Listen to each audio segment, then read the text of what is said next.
हम लोगों ने पिछली कक्षा में देखा कि कैसे भारतीय राष्ट्रीय कांग्रेस इंडियन नेशनल कांग्रेस की स्थापना हुई, कौन उसके पहले अध्यक्ष बने और कैसे भारतीय दादा भाई नेहरू, फिरोज शाह मेहता और अलग अलग लोग जो हैं वो सुरेंद्र नाथ बनर्जी जैसे लोग जो हैं वो इंडियन नेशनल कांग्रेस के सर्वे सर्वा बने, यानी कि उन्होंने इंडियन नेशनल कांग्रेस को अपने तरीके से चलाया। कुछ मांगे रखी शुरुआती दौर में अपने शासक यानी कि अंग्रेजों से, जहां पर इन लोगों ने शांति प्रिय ढंग से सारी मांगों को रखा और सोचा कि ये सारी बातें अच्छे से मान ली जाएगी, नहीं भी मानी गई तो बार्गेन करके यानी कि मोल भाव करके कुछ कम ज्यादा करके सारी बातें हो जाएगी।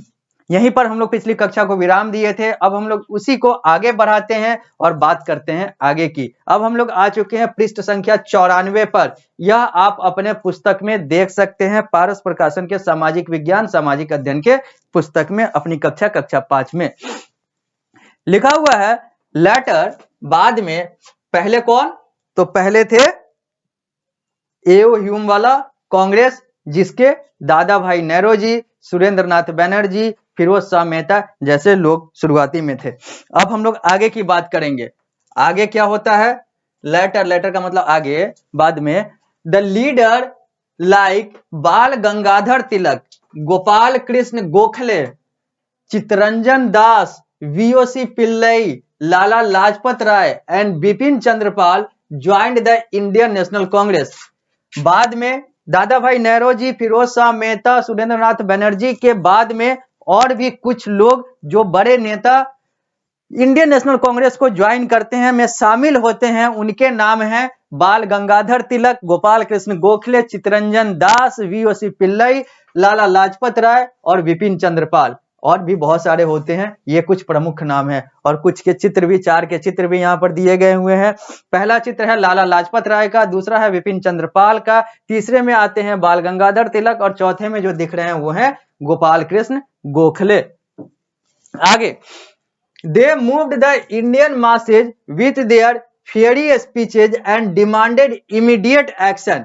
अब ये लोग जो थे वो मॉडरेट नहीं थे, अब ये लोग उनसे ज्यादा उग्र थे, यानी कि जो शुरू वाले थे जो शांति प्रिय थे, तो शांति प्रिय से तो काम चला नहीं, तो इन लोगों ने देखा कि जब शांति से काम नहीं चल रहा है तो अब कुछ अपनी बातों को धार देना होगा, क्योंकि हर कोई चाहता है कि सब काम आराम से हो जाए, कोई भी झगड़ा नहीं चाहता है, कोई भी लड़ाई नहीं चाहता है, जैसा वो लोग भी चाह रहे थे, फिरोज शाह मेहता, दादा भाई नेहरू जी। लेकिन जब बात से बात नहीं बनती है तो कुछ और करना पड़ता है, और कुछ और करने में आगे उग्र हुए कुछ लोगों का नाम और कुछ चित्र यहाँ पर दिख रहा है। इन्होंने क्या किया, तो इन्होंने भारत के लोगों को, अधिकांश भारतीयों को अपने बातों से, अपने बयानों से, अपने स्पीचेज से, अपने भाषणों से उन लोगों को एक साथ जोड़ा और भी ज्यादा उग्र किया उन लोगों को अपने स्पीच से, अपने भाषण से, और अंग्रेजों को कहा कि आप जल्दी से जल्दी हमारे बातों पर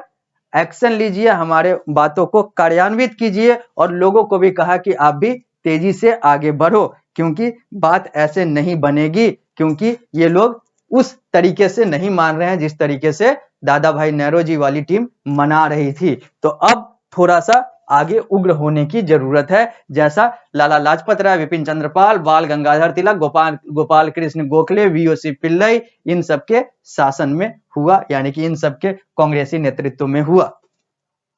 आगे अब हम लोग बात करते हैं बाल गंगाधर तिलक का, यानी कि इस चित्र को यहां पर भी देखा जा सकता है। बाल गंगाधर तिलक के बारे में कुछ दिया गया हुआ है, अब उसकी बात कर लेते हैं।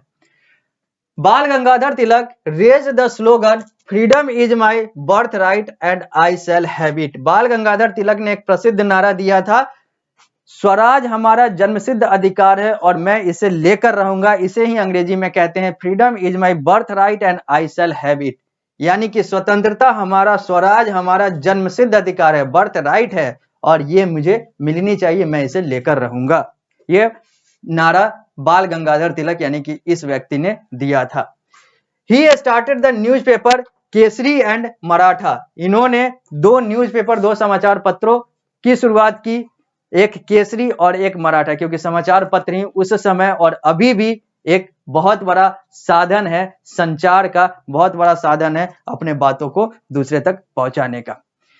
These magazine awakened patriotic and nationalist feeling in the Indian. और ये जो मैगजीन, ये जो समाचार पत्र की बात हम लोगों ने की, पत्रिका की बात हम लोगों ने की, मैगजीन को हिंदी में पत्रिका कहते हैं, न्यूज़पेपर को समाचार पत्र कहते हैं, चाहे वो केसरी हो चाहे वो मराठा हो, जो बाल गंगाधर तिलक के द्वारा लिखा गया था।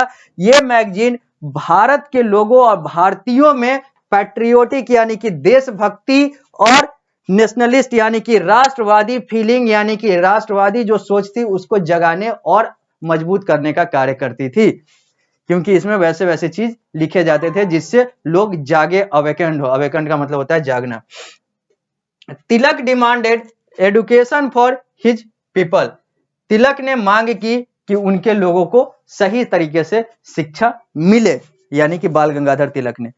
He went to jail many time। वो बहुत बार अंग्रेजों के द्वारा जेल में डाल दिए गए। In 1916 he launched the home rule movement. 1916 में इन्होंने होम रूल मूवमेंट की शुरुआत की, यानी कि 1916 में इनके द्वारा एक मूवमेंट, एक आंदोलन की शुरुआत की गई जिसका नाम होम रूल मूवमेंट था।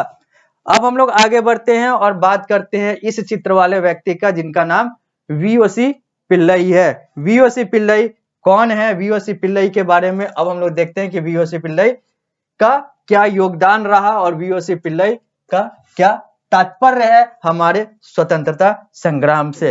लिखा हुआ है वीओसी पिल्लई को, यहां पर लिखा हुआ है वीओ चिदम्बरम पिल्लई। सी का मतलब चिदम्बरम है, तो V O Chidambaram Pillai was greatly hurt by the partition of Bengal. ये जो व्यक्ति थे ये बहुत ज्यादा खिन्नित हो गए थे, बहुत ज्यादा इनको चोट पहुंची थी जब बंगाल का पार्टीशन हो गया था, यानी कि वर्ष 1905-1906 में जब बंगाल का पार्टीशन हुआ। क्योंकि अब हम लोग बात, अगर हम वीओसी पिल्लई की बात कर रहे हैं, अगर इनको हर्ट हुआ बंगाल के पार्टीशन से तो मतलब है कि बात हो रही है 1905-1906 के बाद की। ठीक है, तो यहां पर क्या होता है कि वीओसी पिल्लई यानी कि वीओ चिदम्बरम पिल्लई को बहुत ज्यादा दुख होता है बंगाल के विभाजन से, क्योंकि बंगाल का विभाजन हम लोग देखे थे और भी देखेंगे अलग अध्याय में, उस टॉपिक पर ज्यादा डिटेल में नहीं जाएंगे। बस इतना जान जाते हैं कि बंगाल को धार्मिक आधार पर और भाषाई आधार पर अंग्रेजों ने बांट दिया था, क्योंकि उनको लग रहा था कि अगर हम नहीं बांटेंगे तो ये बंगाल जो है भारतीय स्वतंत्रता आंदोलन का एक बहुत बड़ा केंद्र जो बनता जा रहा है और ज्यादा मजबूत बन जाएगा। इसलिए इन्होंने धार्मिक और भाषाई आधार पर बंगाल के दो हिस्से कर दिए, एक हिंदू बंगाल और एक मुस्लिम बंगाल। मुस्लिम बंगाल को इन्होंने पूर्वी बंगाल बना दिया और हिंदू बंगाल को इन्होंने पश्चिमी बंगाल बना दिया। और आज के समय में पूर्वी बंगाल बांग्लादेश कहा जाता है और पश्चिम बंगाल भारत का एक राज्य है। तो यहां पर वो सारी बातें हुई थी और उन्हीं सारे चीजों से वीओसी पिल्लई यानी कि वीओ चिदम्बरम पिल्लई को बहुत ज्यादा दुख हुआ था। He spread the knowledge of स्वदेशी मूवमेंट इन साउथ इंडिया। इन्होंने, चूंकि ये वीओसी पिल्लई जो है ये दक्षिण भारत के थे और इनको दुख हुआ था बंगाल वाले प्रकरण से, अंग्रेजों ने बंगाल को जो दो हिस्सों में तोड़ दिया था बेसिकली, तो इनको इससे दुख हुआ था। इसलिए इन्होंने अपने क्षेत्र यानी कि दक्षिण भारत में इन्होंने स्वदेशी मूवमेंट को तेजी से फैलाने का कार्य किया अपने लोगों में। He started the first Indian steam navigation company to spite the British। इन्होंने भारत की पहली स्टीम नेविगेशन कंपनी की शुरुआत की ताकि अंग्रेजों से ये आगे निकल सके और अंग्रेजों से ये जीत सके, यानी कि अंग्रेजों से ये आगे बढ़ने के लिए, अंग्रेजों को चकमा देने के लिए, अंग्रेजों से आगे बढ़ने के लिए इन्होंने एक कंपनी की शुरुआत की जिसका इंडियन स्टीम नेविगेशन कंपनी, इन्होंने एक कंपनी की स्थापना की, कंपनी की शुरुआत की, जिससे ये चाहते थे कि ये अंग्रेजों से अपनी लड़ाई को और ज्यादा धार दें, क्योंकि इनको दुख हुआ था बंगाल के विभाजन से। अब हम लोग आगे बढ़ते हैं और बात करते हैं द पार्टीशन ऑफ बंगाल की, क्योंकि हम लोगों ने देख लिया यहां पर बाल गंगाधर तिलक को, हम लोगों ने बात कर ली वीओसी पिल्लई की, हम लोगों ने बात कर ली लाला लाजपत राय, विपिन चंद्र पाल और गोपाल कृष्ण गोखले की भी। अब हम लोग बात करेंगे आगे बढ़ते हुए द पार्टीशन ऑफ बंगाल की, क्योंकि वीओसी पिल्लई की बात आई तो बंगाल के पार्टीशन की बात आई थी और बंगाल का पार्टीशन इसमें थोड़ा बहुत आप लोगों को देखना है। तो अब हम लोग उसकी बात करते हैं, पार्टीशन ऑफ बंगाल की बात करते हैं, यानी कि बंगाल के विभाजन की बात करते हैं। पार्टीशन का मतलब होता है विभाजन, और बंगाल जो है वो एक क्षेत्र का नाम है। The partition of Bengal, the British wanted to curb the growth of nationalism. जो अंग्रेज थे वो चाहते थे कि ये जो राष्ट्रवाद की जो लहर है उसको खत्म किया जाए, उसको रोका जाए, उसको निरस्त किया जाए। For the same reason they adopted a policy of divide and rule, और इसी के लिए उन्होंने बांटो और राज करो, जिसको अंग्रेजी में डिवाइड एंड रूल पॉलिसी कहते हैं, बांटो और राज करो रणनीति को अडॉप्ट किया और उसके आधार पर कार्य किया। They try to create a rift between Hindus and Muslim.